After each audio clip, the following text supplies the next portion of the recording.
This is how we will always remember you, dear Queen, walking so straight and serene beneath your crown,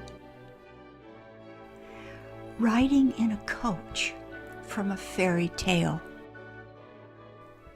gazing out at us. Yet, as a child, you had no thought of becoming queen. You played and enjoyed yourself and had your special affections just like any of us. But destiny did not intend that you would live a life behind the scenes. When you were 10 years old, King Edward VIII abdicated the throne, and your father became king. Your life had changed forever. Now, all eyes gazed upon you differently. Rather than seeing a girl, they gazed upon the future queen. Perhaps you valued your private life more than ever with each passing year as you came of age. One thing is for certain, you knew your own heart. Against the wishes of those who tried to tell you differently, you married the man you loved.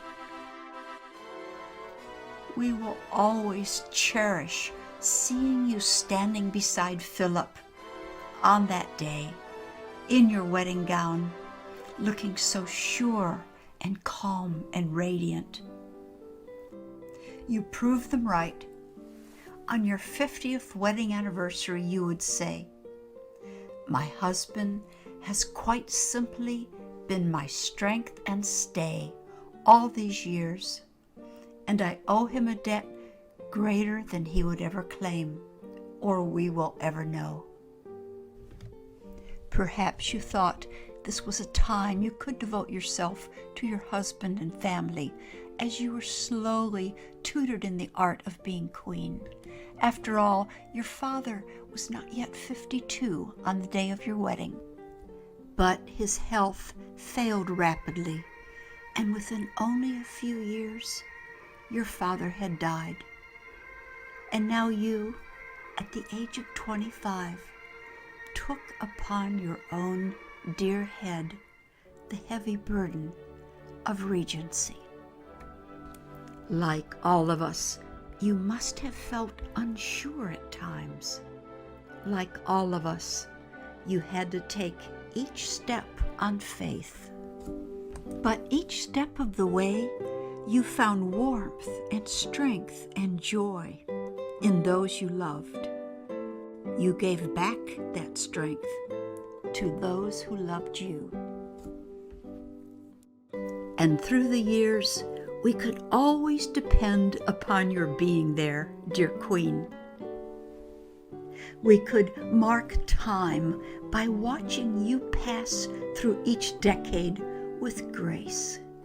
You gave us an inspiring vision of what a radiant older age might look like for all of us. We cherished seeing you uphold the traditions of centuries. We admired the stances you took on justice. And we loved the colors you wore. They always brightened our day.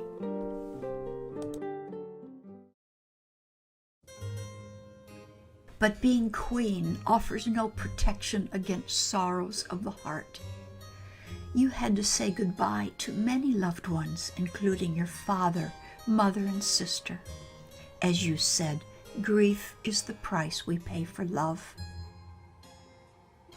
And in one terrible year, your annus horribilis, as you called it, you witnessed 3 of your children suffer painful marriage separations as the whole world watched.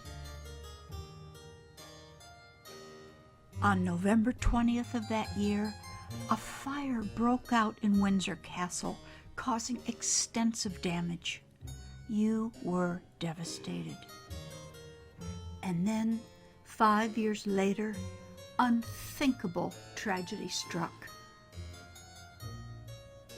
During those dark days, it must have been hard to find your way forward, but find it you did, and your show of support helped bring a new kind of stability and healing to the Commonwealth.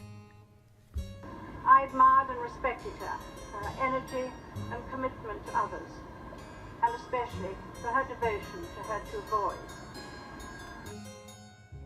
And decades later, you suffered the most personal loss of all when Prince Philip, your husband of over 70 years, left your side. We wrapped you in our embrace then, as we do now. But when we look back, dear Queen, it will be the joyful moments that we remember, your sense of humor, the time you pretended to parachute from an airplane with James Bond into the Olympic Stadium, the quips you made. Thank you very much. I'm still alive. Nice to see you again. We liked those sudden smiles. And what shall we say about your long reign?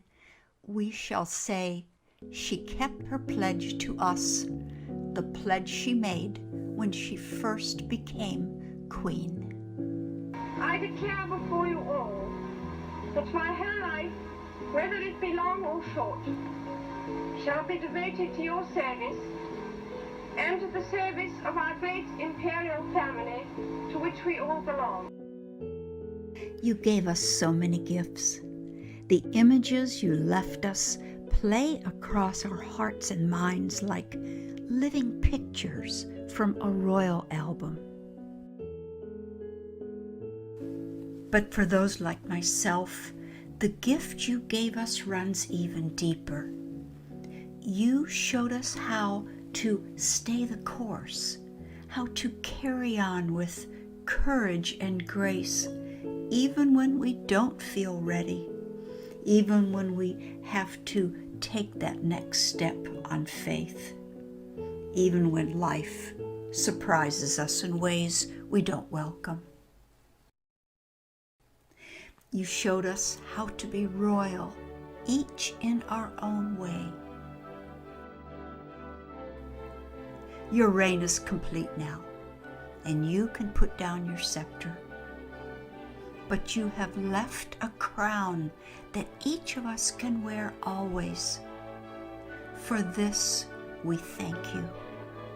For this, your majesty, we bless you.